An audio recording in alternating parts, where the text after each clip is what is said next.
Assalamualaikum warahmatullahi wabarakatuh.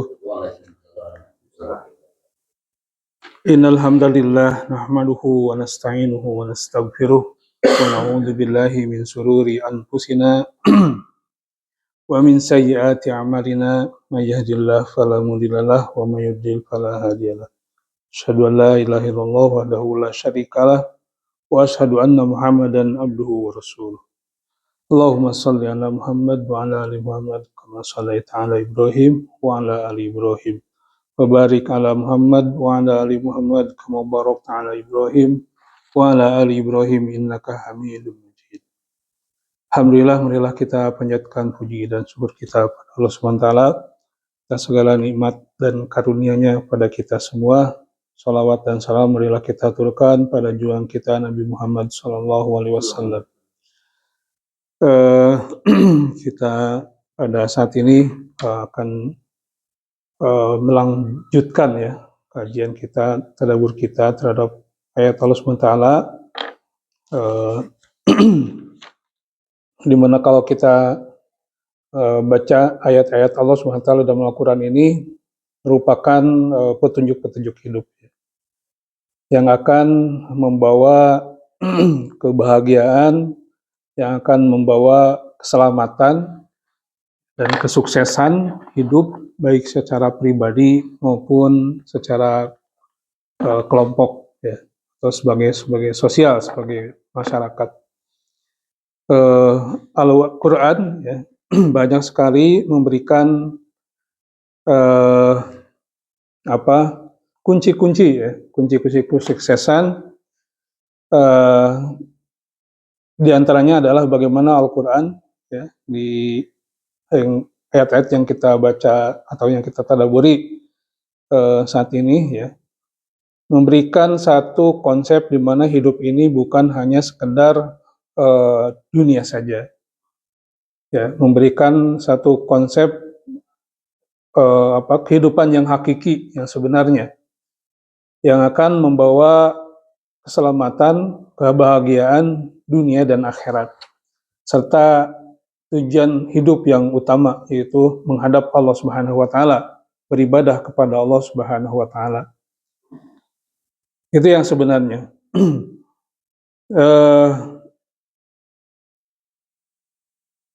Kita kemarin membahas contoh seumpama di dalam ayat 45 ya. Kemarin kita bahas tentang bagaimana Allah Subhanahu wa taala memerintahkan ataupun mengarahkan kita untuk ista'inu bis sabri wassalah ya. Di mana ada dua dimensi ketika menghadapi musibah, ketika menghadapi kenyataan hidup ya, dengan as-sabru wassalah, dengan sabar dan salat. Ada dimensi secara pribadi ya, diri kita sendiri ya, kemudian memperkuat dimensi hubungan kita dengan Allah Subhanahu wa taala, mengembalikan kepada Allah Subhanahu wa taala. Jadi ista'inu bis sabri wassalah. Di dalam kemarin telah bahas ya, ada banyak tambahan-tambahan dari Ustaz Nur, kemudian dari Dr. Heri, bagaimana ketika manusia mencoba untuk menghadapi permasalahan itu dengan hanya sekedar upaya diri ya, mengolah diri dengan hanya sekedar itu saja gitu kan.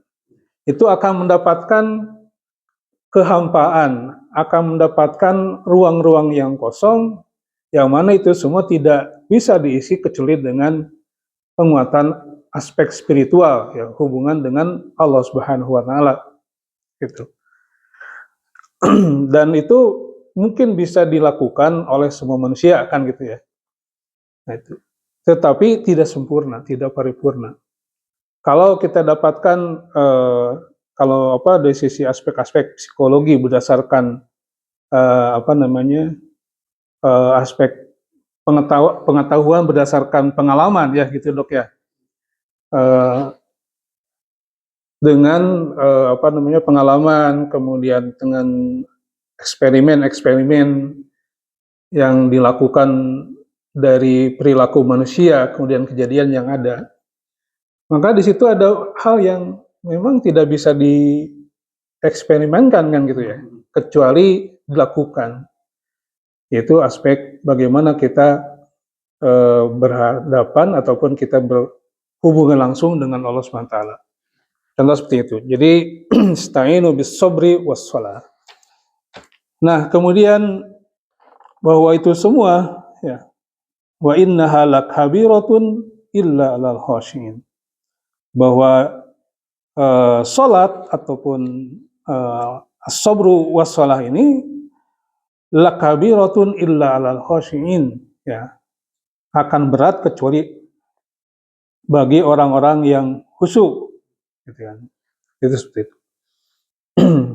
Jadi betapa banyak orang yang mendapatkan permasalahan kehidupan yang akhirnya mengganggu kejiwaan seseorang gitu kan, yang nantinya ketika jiwa-jiwa pribadi-pribadinya sakit, maka akan memunculkan masyarakat yang sakit juga gitu kan, negara yang sakit. Karena ketika personalnya sakit, maka ketika itu menyebar gitu kan, maka masyarakat itu jadi sakit. Ya, ketika masyarakat sakit, ya sudah itu kan menjadi satu lingkungan ya, kehidupan yang sakit. Gitu. Nah ini walaupun demikian ini akan terjadi ketika Allah SWT mengarahkan manusia untuk kembali kepada Allah SWT, ya, maka kita mendapatkan bagaimana orang itu begitu susah untuk kembali kepada Allah SWT, untuk bermunajat, untuk al-hudu wal khusyu ya kepada Allah SWT. Ya, menyadari diri bahwa hidup ini atau bahwa kita ini adalah yang diciptakan oleh Allah SWT, kemudian bahwa sesungguhnya kita akan ke sana dan hidup itu adalah sesungguhnya hanya untuk beribadah kepada Allah Subhanahu wa taala. Nah, ini kurang, artinya susah untuk dipahami, susah untuk bagaimana manusia bisa menyadari itu semua. Makanya di ayat 45 ini bahwa sesungguhnya itu semua merupakan suatu yang kabiroh, suatu yang sangat besar dan susah dilakukan kecuali kepada orang-orang yang khosyiin, ya, orang-orang yang khadiin, ya, yang tunduk dan patuh kepada Allah Subhanahu wa taala. Maka di ayat 46 ya, Allah SWT berfirman, a'udzubillahi minasyaitonirrajim, bahwa yang dimaksud dengan al-khasyiin adalah alladzina yadhunnuna annahum mulaqu rabbihim wa annahum ilaihi raji'un. Itu orang yang yadhunnuna annahum mulaqu rabbihim. Mereka meyakini, ya, merasa bahwasanya mereka itu akan mulaqu rabbihim, akan bertemu dengan Tuhan mereka, dengan Rabb mereka. Wa annahum ilaihi raji'un, dan sesungguhnya mereka hanya kepadanya lah raji'un, kembali. Gitu. Makanya kalau ada yang meninggal tuh innalillahi wa inna ilaihi raji'un. Jadi kalau udah dibawa ke sana mas, sejatinya ya sudah luluh lah hati itu ya, sudah luluh. Karena memang bahwa semua manusia itu tidak akan kemana-mana, ya, akan kepada Allah Subhanahu wa taala. Jadi kalau bahasa ini mah dek neangan naon deui gitu kan. Mau nyari apa lagi gitu kan, seperti itu. Bahwasanya kita semua akan kembali kepada Allah Subhanahu wa taala. Jadi ini ayat yang memang menyadarkan ataupun menyatakan itu semua, bahwa semua kita itu adalah hanya kembali kepada Allah Subhanahu wa taala. Sebesar apapun ataupun sebanyak apapun harta yang dimiliki oleh seorang, sebesar apapun kekuasaan yang dimiliki seorang, ya, itu akan kembali kepada Allah Subhanahu wa taala. Jadi sekarang kalau kita melihat bagaimana apa adik kuasanya Trump gitu. Sebesar apapun harta yang dimiliki oleh Trump gitu kan, atau yang kemarin bawa kalau pertemuan dengan Cina itu membawa para teknokrat, kemudian birokrat dan pebisnis Amerika menghadap Xi Jinping gitu. Seolah-olah memang dunia itu milik mereka gitu. Dunia. Nah, jadi ya, tapi semua itu mereka sudah mati semua dan akan kembali kepada Allah SWT. Jadi kita melihat kalau kemarin agak dibahas tentang bagaimana peradaban Cina dan peradaban Amerika gitu kan, bahwa peradaban itu udah ribuan tahun gitu. Kemudian Amerika itu baru sekian. Atau seumpama kita lihat para penguasa dunia yang ribuan tahun sebelumnya gitu kan, itu ya semuanya meninggal, wafat gitu kan, kembali kepada Allah SWT. Bagaimana tahun kemarin ya kita bahas di surat At-Juz Amma itu kejadian ataupun Abraha gitu kan, kemudian Namrud ya itu kan luar biasa gagahnya, bagaimana kekuasaan yang dia miliki itu hampir separuh dunia gitu kan saat itu. Dan penguasaan teknologi juga zaman sekarang itu berarti sekitar ya puluhan ribu tahun yang lalu gitu kan, sudah menciptakan dia bisa terbang kan gitu ya, bisa terbang. Tapi sehingga mengaku Tuhan gitu kan. Firaun begitu luas kekuasaannya, begitu gagahnya. Alexander Agung ya waktu itu adalah orang yang beriman ya. Itu semuanya kembali kepada Allah SWT. Ya. Jadi Namrud atau Nimrud dengan gagahnya, tapi ketika meninggal gara-gara apa? Lalat yang bersarang di otaknya. Yang ya dengan makhluk kalau yang kecil gitu. Dengan makhluk kalau yang kecil, dan itu dia mengaku Tuhan ya, sampai dia mengaku Tuhan tetapi dia wafat atau dia mati dengan gara-gara seekor lalat yang kecil yang masuk ke dalam otak. Nah, ketika ada kesadaran seperti itu bahwa sabar dan sholat ataupun ketundukan kita kepada Allah SWT itu semuanya akan terasa ringan ya. Jadi bukan suatu kewajiban, bukan suatu beban, tetapi lebih daripada itu bahwa itu semua adalah kebutuhan kita, ya, kebutuhan kita kepada Allah Subhanahu Wa Taala.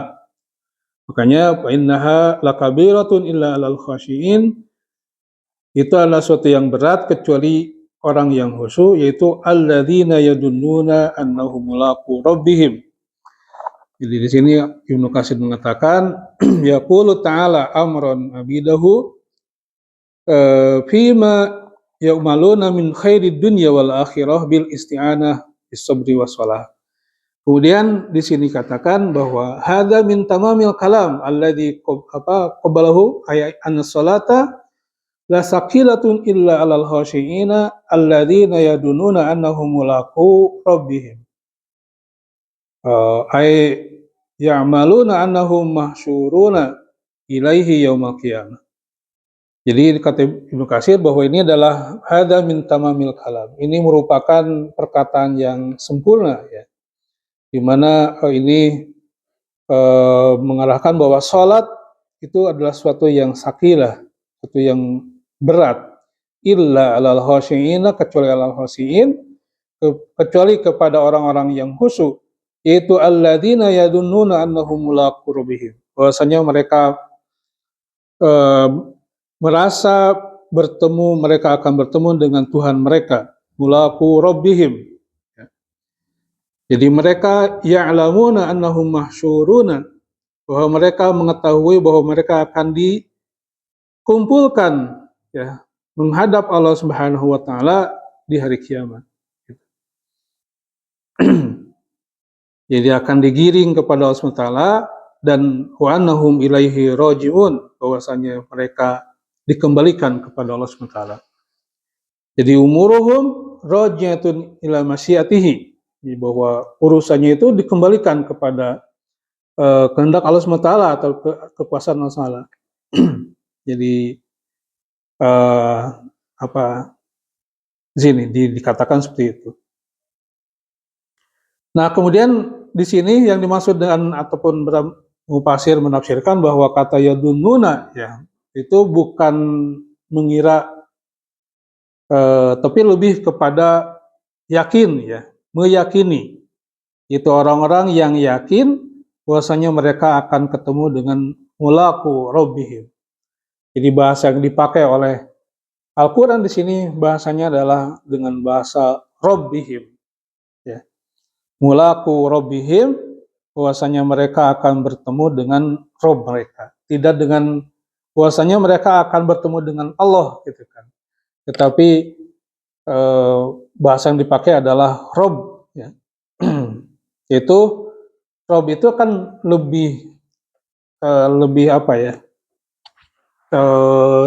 Pengurusan ya. Lebih pada sifat bagaimana Allah SWT itu yang menciptakan, yang memelihara, yang memberi rizki ya. Ya, jadi pendekatannya seperti itu. Mulaqu rabbihim. Jadi mereka bertemu dengan orang yang, dengan zat yang menciptakan, dengan zat yang memberi rizki, dengan zat yang memelihara mereka. Ya. Jadi seperti itu.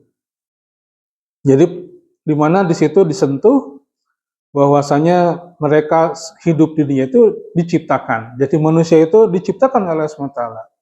Kemudian bahwa manusia itu diberi rezeki oleh Allah Subhanahu wa taala. Bahwa manusia itu dilindungi oleh Allah Subhanahu wa taala. Rabb, sebagai Rabb mereka. Rabb manusia. Ini disadarkan bahwasanya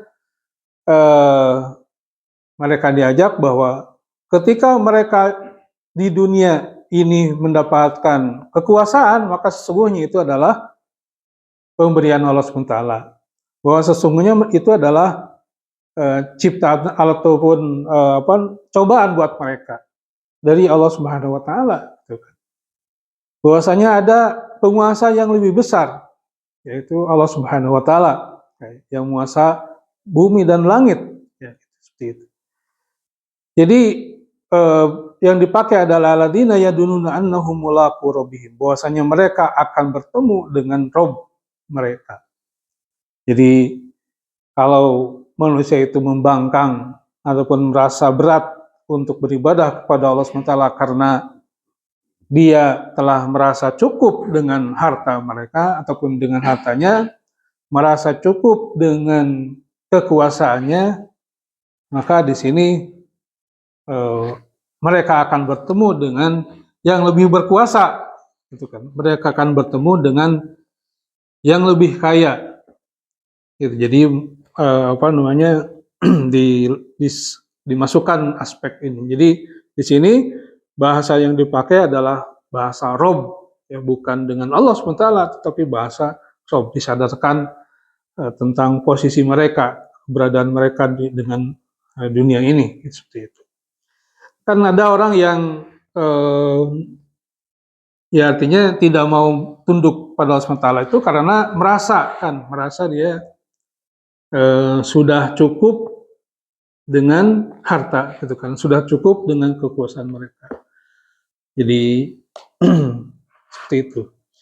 Ya banyak pernyataan ataupun kenyataan juga bahwa manusia menjadi sombong, ya, karena apa yang mereka dapatkan dari diri mereka, gitu kan, merasa pintar, ya, merasa jagoan lah, gitu kan. Jadi maka di sini alladzina yadununa annahum mulaqu rabbihim, orang yang meyakini akan bertemu Rabb mereka. Jadi orang-orang beriman maka ketika keyakinan ini ada, maka sesungguhnya adalah suatu yang sangat luar biasa. Menjadi bahwa beribadah kepada Allah SWT itu bukan hanya semata kewajiban, tetapi memang kebutuhan, ya, keharusan yang harus ada ataupun harus dilakukan untuk oleh manusia beribadah kepada Allah SWT. Karena tampaknya, ya, ketika manusia keluar daripada ibadah kepada Allah SWT, maka sesungguhnya atau ketundukan kepada Allah SWT, maka sesungguhnya dia akan rusak, akan celaka, itu kan, akan celaka. Jadi annahum mulaqu rabbihim wa annahum ilaihi rajiun. Jadi yadununa di sini bukan artinya adalah yakin, ya, mereka meyakini bertemu dengan Rabb mereka. Ini sebagaimana kemarin dikatakan bahwa ayat ini sebenarnya masih dalam konteks bagaimana Allah SWT melalui Nabi Muhammad SAW mengajak kaum Yahudi, ya, kaum Yahudi yang ada di Madinah saat itu untuk beriman, untuk mengikuti Nabi Muhammad SAW. Tetapi sesungguhnya ini adalah ayat buat kita semua. Jadi buat semua kita. Kemudian selanjutnya di ayat selanjutnya di ayat 47 Allah Subhanahu Wa Taala lagi-lagi, ya, mengingatkan kepada Bani Israel akan nikmat-nikmat Allah yang Allah berikan kepada mereka. Ya Bani Israel, udhkuru ni'mati allati an'amtu 'alaikum wa anni faddaltukum 'alal 'alamin. Wahai Bani Israel, udhkuru ni'mati allati an'amtu 'alaikum. Wahai Bani Israel, ingatlah, ya, udhkuru, ingatlah, nikmati allati an'amtu 'alaikum, nikmat-nikmatku yang telah aku berikan nikmat tersebut buat kalian. Wa anni faddaltukum 'alal 'alamin, dan sesungguhnya aku telah mengutamakan kalian atas alamin, seluruh alam. Ini lagi-lagi Allah Subhanahu wa taala mengingatkan, ya, kepada Bani Israel tentang nikmat-nikmat Allah Subhanahu wa taala. Dan ini juga sama, ya, buat kita. Jadi kita harus mengingat, ya, nikmat-nikmat Allah pada kita semua. Kalau di ayat 40 sama juga Allah SWT mengingatkan, ya, pada Bani Israel tentang nikmat Allah SWT. Nah, kalau di ayat ini Allah SWT di sini diingatkan tentang bagaimana Allah SWT telah memberikan keutamaan pada mereka semua. Wa anni faddaltukum 'alal 'alamin. Jadi yudhkaruhum, Allah SWT mengingatkan mereka bisa lapi ni'amahu, ya, tentang nikmat-nikmat Allah yang telah Allah berikan kepada mereka di masa lalu, ya. Jadi salapi ni'amahu ala abaihim, ya. Jadi Allah SWT memberikan nikmat masa lalu kepada abaihim, ya, ala abaihim wa salafihim. Jadi Allah SWT memberikan nikmat kepada nenek moyang mereka, ya, para pendahulu mereka. Jadi di sini diingatkan, wahai Bani Israel, ingatlah kalian kepada atas nikmat-nikmat Allah yang aku berikan kepada kalian, dan aku faddaltukum 'alal 'alamin. Jadi di Ibnu Katsir di sini memberikan tafsirannya bahwa Allah SWT mengingatkan mereka terhadap nikmat Allah kepada nenek moyang mereka dan para pendahulu mereka. Wa makana fadluhum bihi min irsali rusul minhum.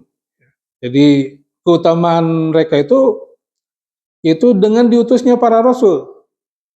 Kemudian diturunkannya kitab-kitab pada mereka. Ya. Jadi irsal rasul, jadi dengan diutusnya para rasul, kemudian diturunkannya kitab pada mereka. Jadi ini Allah ingatkan. Jadi kemarin juga sama, ya, bahwa Allah SWT mengingatkan kepada mereka tentang nikmat-nikmat Allah, ya. Kemudian kalau di sini nikmat Allah itu berupa Allah turunkan para nabi dan rasul, banyak para nabi dan rasul dari kalangan mereka. Kita dari zaman Nabi Yakub ya, kemudian Nabi Yusuf dan selanjutnya ya. Jadi masuk Nabi Musa, kemudian banyak nabi dan rasul. Nabi Zakaria dan Nabi Sulaiman, Nabi Daud, Nabi Sulaiman dan banyak para nabi dan rasul serta kitab-kitab yang Allah turunkan kepada mereka. Jadi di ayat lainnya Allah SWT berfirman, walaqad ikhtarnahum ya, walaqad ikhtarnahum ala ilmin alal alamin. Jadi aku telah memilih mereka atas segala alam. Contoh di ayat lain juga, wa id qala Musa liqaumihi ya qaumi udhkuru ni'matallahi 'alaikum ij'ala fikum anbiya'a wa ja'alakum mulukan wa ataakum ma lam yu'ta ahadan minal alamin. Demikian juga Nabi Musa telah mengatakan pada kaumnya ya, wahai kaumku, udhkuru ni'matallahi 'alaikum ij'ala fikum anbiya'a wa ja'alakum muluka. Ya. Wahai kaumku, ingatlah nikmat-nikmat Allah yang telah Allah berikan kepada kalian, ij'ala fikum anbiya'a. Ya. Tatkala Allah jadikan buat kalian itu anbiya, para nabi. Wa ja'alakum muluka, dan Allah berikan ataupun jadikan di antara kalian itu mulukan, para raja. Ya. Wa ataakum ma lam yu'ta ahadan minal alamin. Dan Allah berikan yang tidak Allah berikan kepada seseorang di alam ini. Jadi ini luar biasa ya dari di sini. Nikmat Allah yang diturunkan kepada Bani Israel. Para raja dari Bani Israel sama banyak ya para raja. Kemudian apalagi aja tadi nabi-nabi dan rasul, kemudian kitab yang Allah berikan kepada mereka. Abu Ja'far Ar-Razi dari Robi, dari Anas, dari Abul Aliyah berkenan dengan firman Allah Ta'ala ini, wa inni faddaltukum 'alal alamin, sama ya, menafsirkan bahwa yang dimaksud dengan faddaltukum 'alal alamin itu dengan apa yang Allah berikan ya dari mereka itu minal muluk wa rusul ya. Dari Allah berikan pada mereka itu para raja dan rasul-rasul, wal kutub, serta kitab-kitab, ala alimin min makanin jadi di dzalika zaman ya, bahwasanya Allah Subhanahu wa taala berikan raja-raja, kemudian Allah utus para rasul dan turunkan kitab-kitab atas mereka itu fi dzalika zaman, pada zaman itu gitu ya. Jadi wa inna likulli zamanin aliman, dan sesungguhnya setiap zaman itu ada aliman ya. Ada yang paling alim gitu kan. Jadi dengan banyak diutus rasul dan nabi itu kan serta kitab-kitab, Allah jadikan Bani Israel itu berarti kan akan banyak pengetahuan kan gitu ya. Banyak pengetahuan. Banyak kemuliaan di situ. Tetapi di sini kata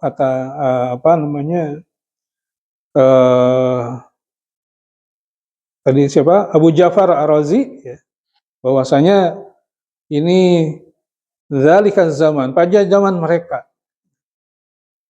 Kemudian Imam Mujahid juga sama meriwayatkan bahwa hal itu pada zamannya. Dan tentunya ya kita dapatkan juga bahwa di antara mereka juga ya, ketika mereka kufur, Allah hinakan kan, sampai Allah jadikan mereka tersesat gitu kan, kemudian sampai mati karena ketersesatannya, kemudian Allah kutuk mereka menjadi kirodatan wal khanazir. Itu kan bukan keutamaan lagi yang mereka dapatkan gitu kan, tetapi kehinaan. Ya, tetapi di sini yang diinikan adalah bagaimana Allah SWT memberikan nikmat pada mereka itu ketika terjadi Allah berikan kepada mereka para rasul dan nabi serta kitab-kitab mereka. Yang sejatinya memang mereka dengan hal itu harus menjadi bangsa yang perkasa, bangsa yang mulia itu sebenarnya. Ya. Jadi itu.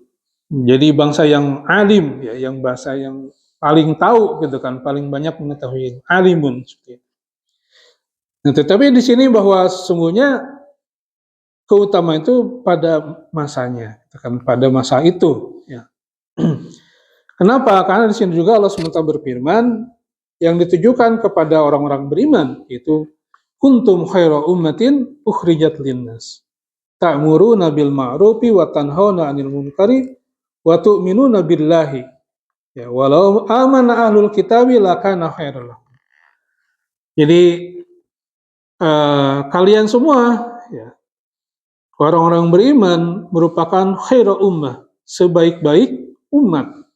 Ini ukhrijat linnasi, yang diturunkan kepada manusia. Apa? Ta'muruna bil ma'ruf, karena kalian semua senantiasa melakukan amar ma'ruf. Wa tanhauna 'anil munkar, dan melarang kemungkaran. Wa tu'minuna billah, ini serta beriman kepada Allah Subhanahu wa taala. Walau amana ahlul kitabi, kalau ahli kitab itu beriman, lakana khairal lahum, maka itu semua akan lebih baik buat mereka. Jadi kuncinya di sini adalah sebenarnya khairu ummah ataupun umat terbaik itu hanya akan dimiliki oleh umat yang beriman. Gitu. Dan mereka melakukan amar ma'ruf dan nahi munkar. Dan itu semua, ya, kalau dilihat di ayat ini, walau amana ahlul kitab, kalau ahli kitab itu beriman, maka dia khairul lahum, maka akan lebih baik buat mereka. Artinya di sini bahwa ahli kitab tidak beriman, gitu. Jadi kalau ahli kitab tidak beriman, maka sesungguhnya mereka tidak menjadi yang terbaik juga, ya kan? Jadi wa anni faddaltukum 'alal alamin, itu keutamaan yang mereka miliki itu diberikannya ataupun banyaknya diutus para nabi dan rasul, dari mereka banyaknya diturunkan kitab-kitab mereka, ya, yang sejatinya memang akan menjadikan mereka sebagai umat utama, ya. Karena intinya keutamaan itu semua adalah keimanan, ya, kepada Allah SWT, kepada para nabi dan rasul itu sendiri, dan kitab-kitab yang itu sendiri yang Allah turunkan kepada mereka. Jadi ketika tidak beriman, maka sesungguhnya tidak utama. Ya, kita dapatkan juga tadi, ya, ini kan mereka juga dikutuk, ya, sampai keutamaan itu dicabut, gitu kan. Buktinya mana? Ya tadi, jangankan keutamaan atas seluruh alam, bahkan mereka dijadikan kera dan babi, gitu kan. Karena apa? Karena pengingkaran mereka. Dan tadi juga catatan bahwa itu semua adalah di zaman mereka saat itu. Gitu. Maka dan kita juga mendapatkan, ya, di ayat lain bahwasanya salah satu penyebab kehancuran Bani Israel adalah mereka tidak melakukan kanu la yatanahana an munkarin fa'aluh. Mereka tidak melarang perbuatan-perbuatan mereka, perbuatan-perbuatan munkar mereka yang telah dilakukan. Jadi tidak ada nahi munkar, tidak ada yang melarang atas kemungkaran yang diperbuat oleh mereka dan dibiarkan. Gitu. Ini juga akan berlaku, ya, kepada semua umat. Jadi manakala tidak ada amar ma'ruf nahi munkar, maka akan hancur. Ya, sama, ya, di semua. Jadi amar ma'ruf nahi munkar tentunya dalam arti ma'ruf itu kan sesuatu yang diketahui bersama, diakui bersama kebaikannya, gitu kan. Sesuatu yang ma'ruf kan, gitu kan. Itu tidak dianjurkan, gitu kan. Kemudian kemungkaran. Nah, kemungkaran itu kan sesuatu yang diingkari, ya. Jadi diketahui bahwa itu ada sesuatu yang nggak benar, gitu kan, sesuatu yang salah dan diketahui semua, gitu kan. Jadi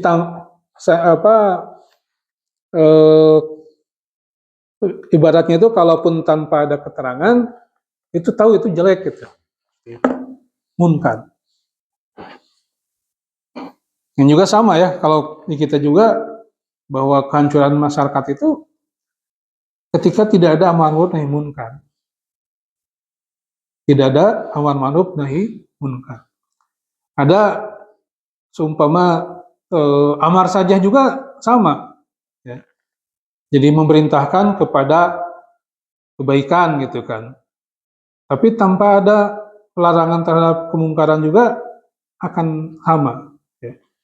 Kalau kita juga dibaca ya hadis di dalam Riyadhus Shalihin itu diungkapkan bahwa Allah akan menghancurkan ya satu kaum di mana dihancurkan dari awal sampai akhir mereka. Kemudian ditanya apakah di situ ada orang-orang beriman. Mereka ada, tetapi keberadaan mereka itu tidak ada, tidak ini. Mereka hanya hidup sendiri gitu kan, tidak melakukan amar ma'ruf nahi munkar dan tidak melakukan pelarangan terhadap kemungkaran yang terjadi pada kaumnya, maka ikut dihancurkan. Gitu. Ini di ayat ini bahwa kuntum khaira ummah ukhrijat lin-nasi ta'muruna bil ma'ruf wa tanhauna 'anil munkar wa tu'minuna billah. Jadi bahwa sesungguhnya kalian semua adalah khaira ummah. Ini yaitu ukhrijat lin-nas yang dikeluarkan manusia ta'muruna bil ma'ruf wa tanhauna 'anil munkar. Mereka senantiasa beramal ma'ruf ya, memerintahkan kepada kebaikan wa tanhauna 'anil munkar dan melarang kemungkaran. Ini yang apa ya tanhauna 'anil munkar di dalam hadis itu kan kalau kita melihat kemungkaran itu lalu kita tidak mengingkarinya gitu kan, itu apul iman saja gitu kan, hanya di hati ada perasaan memungkar ini jelek gitu. Nah, bayangkan kalau itu semua di hati aja nggak ada gitu kan, ada kemungkaran lalu di dalam hati juga tidak ada awareness gitu kan, tidak ada kepedulian gitu untuk itu, maka sesungguhnya itu ada sesuatu yang akan mencelakakan semua. Jadi kalau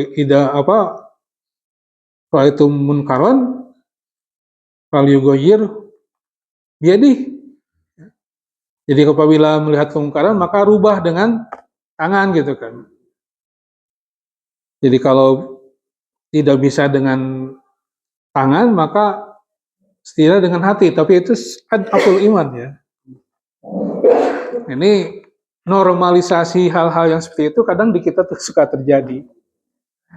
Kemungkaran kan suatu yang secara umum itu dinyatakan salah gitu kan pemahaman. Nah kadang gitu nyari aman, keun we da batur, yang penting ulang salamat gitu. Gitu. Ya sekarang kan ada hal-hal yang memang secara publik tapi di kita itu kadang ternormalisasi ya. Di kayak hal-hal baik itu makanya kalau LGBT nih yang sekarang lagi gini di beberapa negara itu kan sudah kayak di Rusia ya, banyak beredar video ketika mendapatkan itu tuh ya diserang langsung gitu. Diserang langsung, digebukin. Iya, digebukin karena penyakit, eksekusi langsung. Terus di Turki juga sama, kemudian di mana Maroko atau di mana sama, ketika dapetin ini langsung dihajar. Ya kadang-kadang disebut itu menjadi pengobatan juga katanya. Jadi dengan langsung begitu tuh jadi karena kalau dibiarkan akan jadi penyakit. Nah, sisi lain ada pihak di dunia yang menginginkan itu legal kan gitu. Dengan hak asasi manusia sebagai landasannya gitu kan. Ya itu nggak juga jangan dibiarkan kan. Di Padang ya, di Sumatera Utara atau di mana ya yang sudah di RUU larangan apa gay itu kan.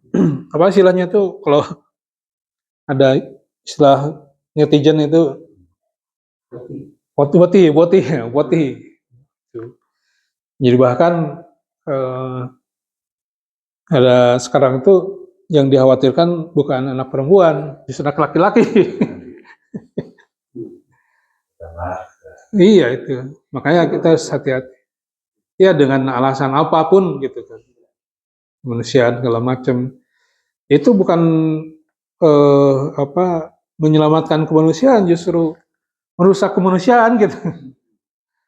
Contoh seperti itu. Nah ini jangan dinormalisasi. Maka harus di dilarang, dihentikan gitu. Nah ini Bani Israel itu dulu membiarkan, ya. Jadi kemungkaran yang terjadi ini dibiarkan. Kita dapatkan seumpama ketika dibuatkan patung ya dulu, itu dibiarkan. Artinya bahkan mereka cenderung ikut. Ketika mereka contoh semua dilarang untuk mengambil ikan ya, itu udah mereka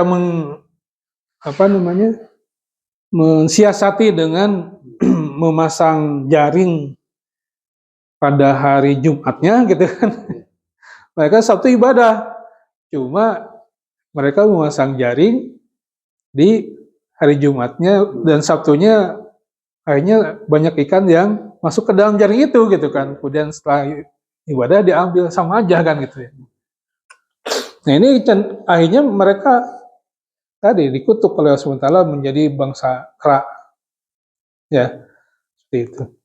Jadi kemudian banyak lagi kemungkaran-kemungkaran yang dilakukan oleh Bani Israel. Nah ini sama, di kita juga sama. Jadi khairul ummah ya, sebaik-baik umat itu ya, atau umat yang Allah utamakan nantinya yang akan menjadi sebaik umat itu adalah tadi melaksanakan amar ma'ruf nahi munkar. Yang kadang-kadang kita menjadi salah ya ketika melakukan manakala tadi ada menormalisasi, kemudian ada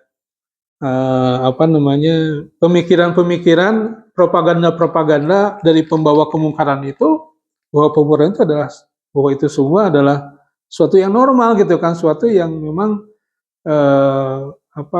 dengan dalih kebebasan dan sebagainya lah gitu kan. Maka sebenarnya itu adalah kemungkaran, artinya suatu yang akan merusak manusia sendiri. Mabok, ya. Kemudian banyak ya gitu kan.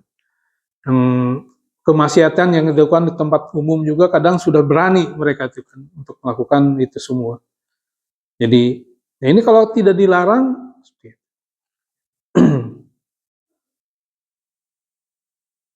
ya karena setiap kemungkaran tadi akan kerusakan. Kadang kan mereka merasa juga ketika dengan kemungkaran itu mengakibatkan petaka, wah iya itu. Padahal kayak LGBT gitu kan, betapa sudah jelasnya gara-gara itu gitu kan muncul penyakit AIDS gitu.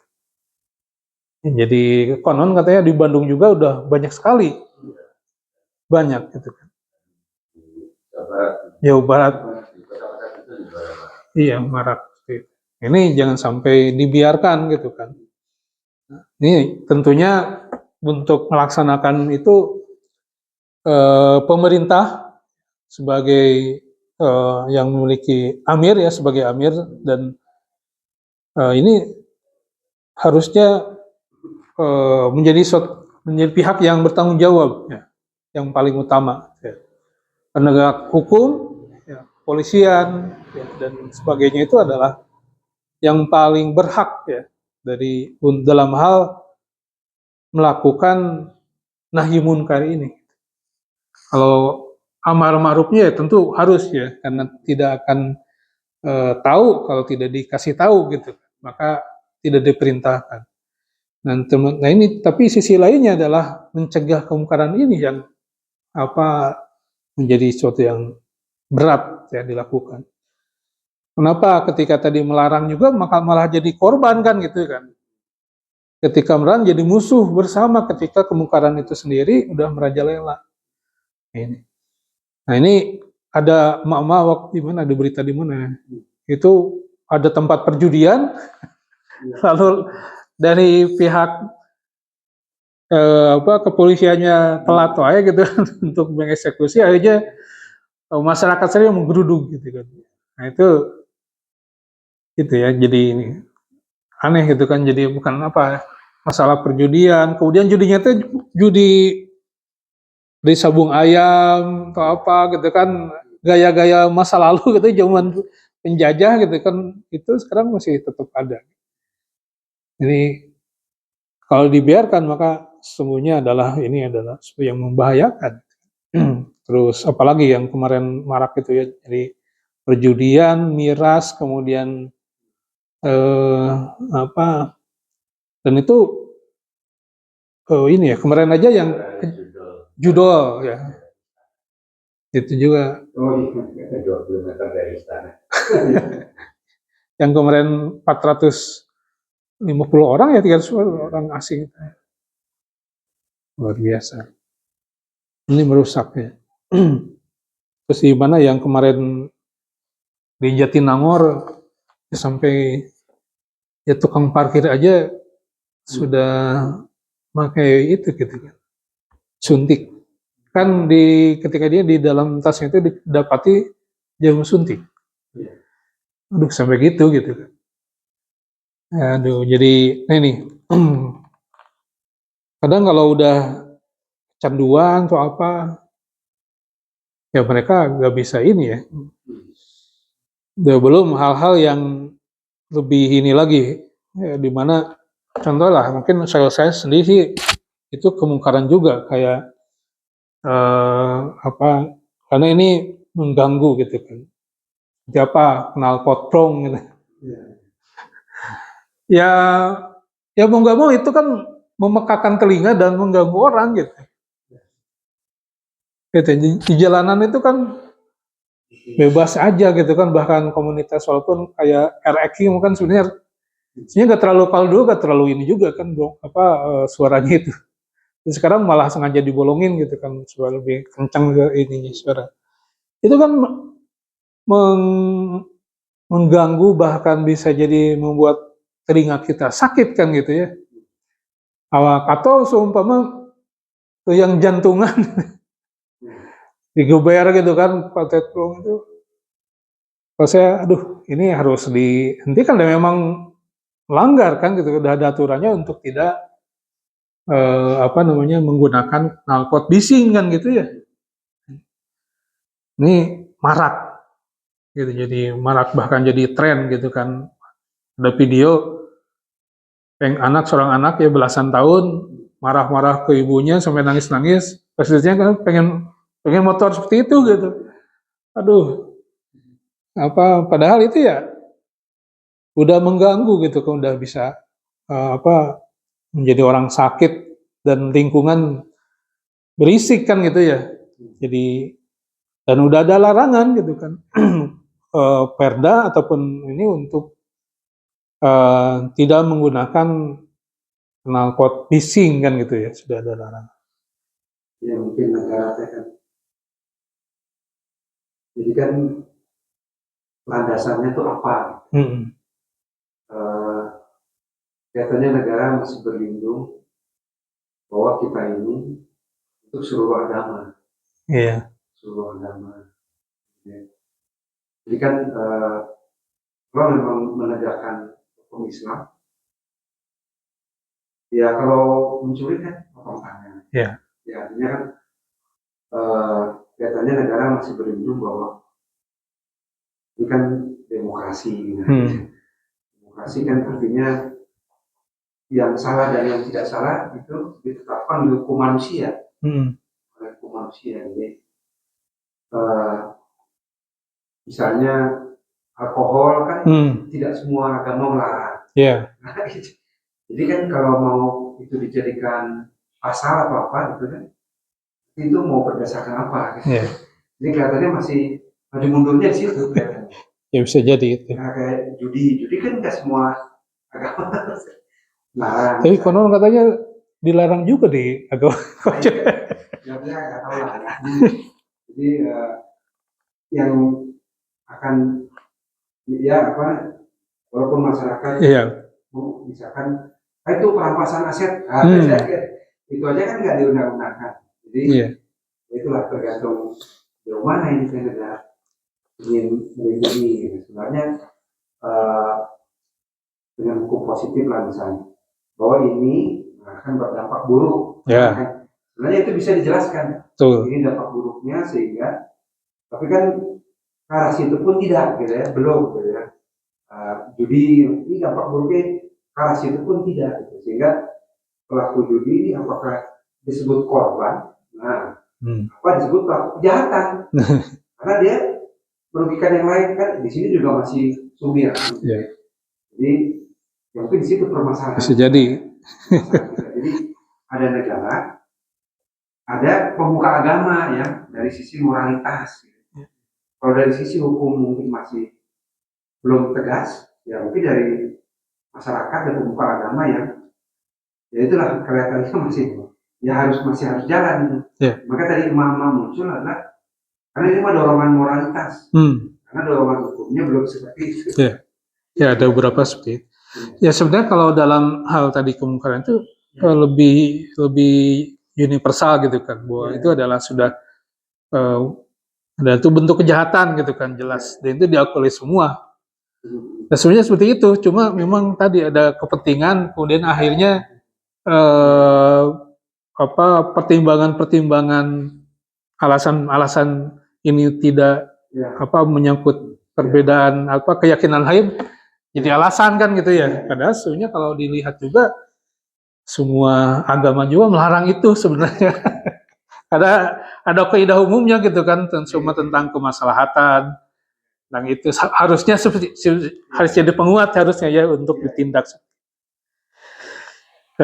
Baik Bapak sekalian, kita karena waktunya habis ya, mudah-mudahan ini menjadi satu kebaikan dan petunjuk hidup kita semua dan kita istiqomah di dalamnya. Di ayat 47 ini Allah SWT mengingatkan tentang saat nikmat Allah SWT kepada mereka, dan di sini bahwa nikmat itu adalah yang intinya membawa keutamaan mereka, itu ketika mereka beriman pada Allah SWT, melaksanakan perintahnya serta menjauhi larangannya, itu sebenarnya yang akan membawa kepada kemuliaan, membawa kepada keutamaan manusia serta kaumnya. Baik, demikian wallahu a'lam bishawab. Billahi taufiq hidayah. Assalamualaikum warahmatullahi wabarakatuh.